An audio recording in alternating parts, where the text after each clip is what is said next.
A record was just set today in McMinnville, where a man completed a 9-year journey around the globe in a gyrocopter. Now, what is that? Well, as he explains it, it's like a motorbike that can fly.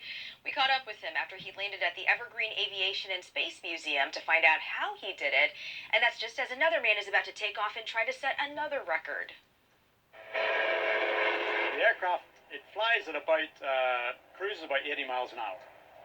It's like flying a motorbike, okay, in the sky. Norman Surplus just traveled the globe in a gyrocopter like this one up in the air. Norman's record-breaking trek began 9 years ago when he wanted to prove how this little thing can endure long journeys. They're very much seen as the underdog of the aviation world, and if you can fly around the world in all the conditions that I've had to fly through, then yeah, it's very capable. It is a great way to see the world. I've flown through 32 countries. I've flown 27,000 miles. Norman rode in his yellow Roxy all that time, explaining it's a basic aircraft that's simple to fly. Your right hand controls the rotor, left on the throttle, and a handbrake. Foot pedals steer the rudder as well as the front wheel for control on the ground. The max for each trip, he says, is about 6 hours, covering 400 miles.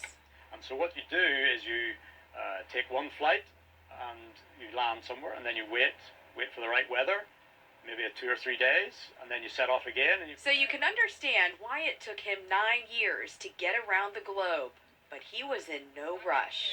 We fly quite low, maybe only about 1,000 feet. And from that height, you can see people on the ground, and they're looking up and they're waving, and you can wave back. We've saw bears, we've seen whales, moose, lots of fantastic scenery. James Ketchell is at the helm of this gyrocopter. He learned everything from Norman and is now in the middle of trying to set a record by getting around the globe even faster. We're on a pretty epic adventure, and it's kind of coming to an end now. It's for Norman, but for me, he's kind of passing the baton over to me, and I have to carry on and bring this back to the UK. Oh, well, James, who you heard from right there, says he used to race motorbikes, so learning to pilot something that's like a flying motorbike is something he absolutely fell in love with as well.